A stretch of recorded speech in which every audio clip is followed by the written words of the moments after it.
Hello, citizens. This is Jim with JP Reacts, where you come to learn how to think like a politician so you can spot what they mean and what they don't mean in their speeches and statements to the public. Today, we're going to do something a little bit different. We're going to be talking about a little bit of political speech that's been hanging out there in social media lately. That is not the best way. It's pretty misleading way to talk about statistics. So if you're interested in that, stick around after this.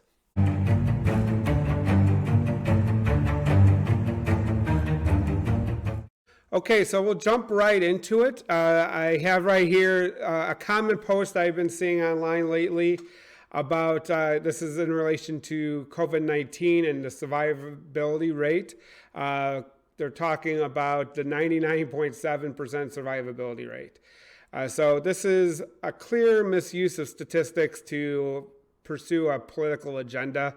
And I want to kind of talk about it a little bit, and so you can kind of get some good facts and figures around what's going on right now. So basically, when we're thinking about this 99.7% survivability rate, they're talking about how it compares to the U.S. population. And I'll have links to all these statistics I'm going to throw out there in the description. Don't worry about that. But I want to make sure that we're all on the same page statistically. But basically, what they're doing is they're comparing the deaths to the total U.S. population. And the sad part is they even get the calculation wrong. So right now, according to the Census Bureau, we are currently a hair under 331 million people in the United States. So I'll just round up to 331 million to be fair. And obviously I'll post for the census below. So as of today, which is the 27th of January, the United States currently has 425,000 COVID-19 deaths. That's out of 25.5 million cases. Normally, when you hear this on the news, they talk about the death rate compared to the cases. And they use that to compare to other illnesses that have been common throughout time. So right now, if you're doing that, which is the normal way that these things are calculated, the death percentage of cases is 1.67%. If we were gonna turn that into the survivability rates or whatever, that would be 98.33%. So basically, it's fairly deadly, and I'll show you the compares. I'll talk about the comparisons to the flu in a second, which is where it's most commonly referred to. But when we're looking at compared to the population, that percentage is 0.13%, or a survivability rate of 99.87%.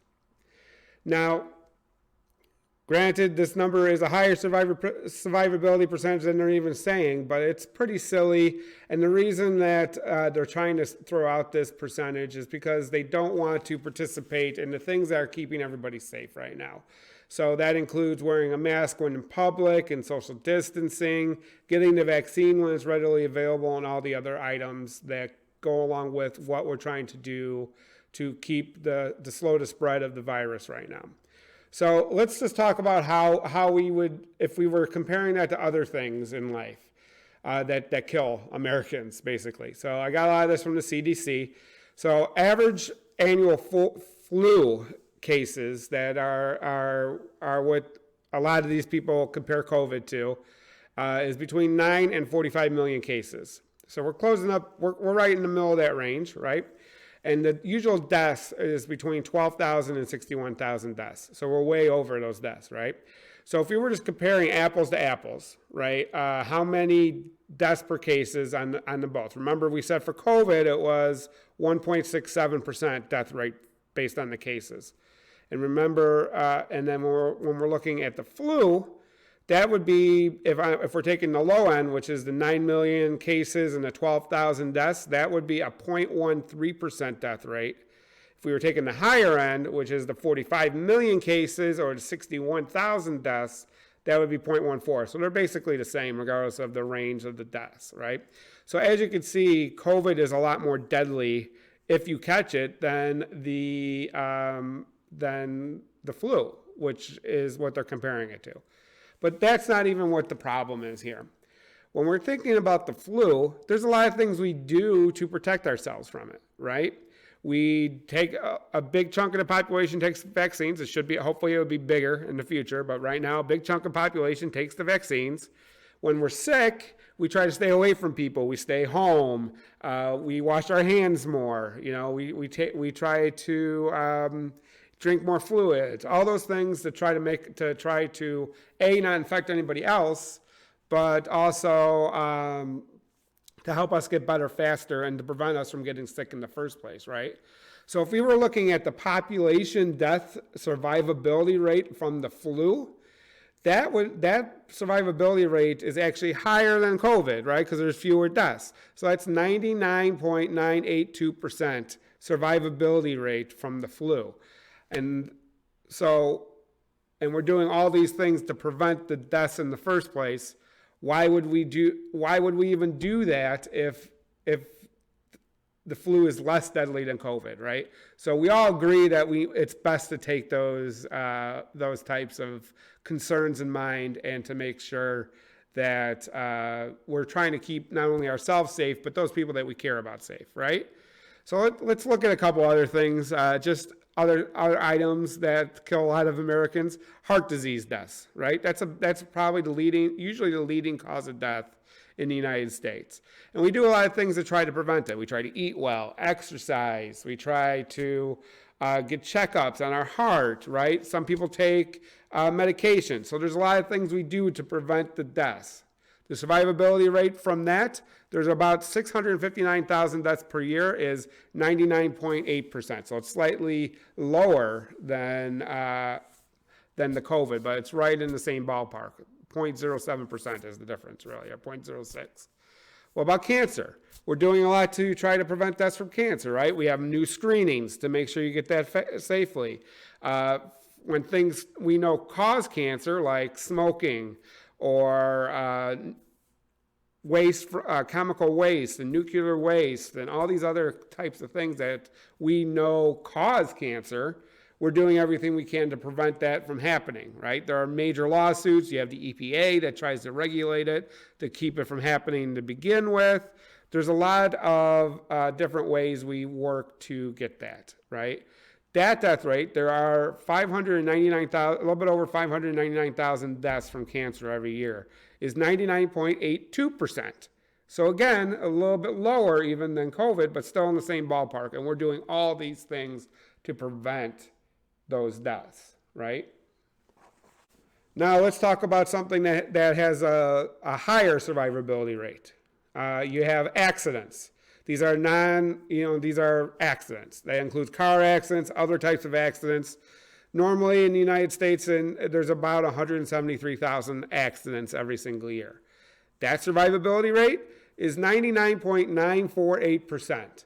And we do a lot of things to try to prevent accidents. Let's just think about car accidents, right? That's a big chunk of them. We have safety measures inside every single car. You have laws of the road. All these things go in to modify people's behavior to try to limit the amount of deaths caused by accidents, and traffic accidents is what we were just talking about. The same thing applies to all other types of accidents too. There are a lot of codes, regulations, things we do to modify our behavior to try to avoid dying from an accident. And why would we do that if the survivability is so high? It's higher than COVID, the survivability of accidents, right? So let's move on to the next one. Diabetes. That's another one that we try to do preventive measures.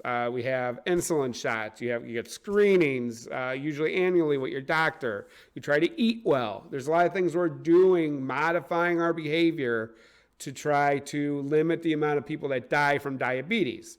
That survival rate, 99.74% survivability rate. Yeah. Suicide is the last one I want to talk about. We have a lot of things we try to do to modify behavior in that area too, right? We have helplines. We have you and your friends are talking when you see somebody's hurting. You're trying to talk about it with them, trying to talk them through. Therapy, medications, all these things to modify the behavior to try to prevent suicides. There are usually about 47,000 suicides a year, and that survivability rate for the population then would be 99,986% survivability rate.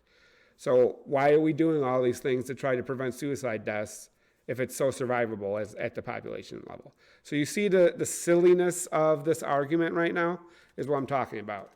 And let's put aside the survivability rate of all these things. There are major things that could happen to you from COVID outside of just dying. Respiratory problems, heart problems, other organ failures. You could lose your sense of taste or smell for long periods of time, have trouble breathing for long periods of time, or maybe even the rest of your life. We don't know the long-term effects yet. So there are things that could happen to you, even if you survive and don't die, that could permanently alter your way of life for the future.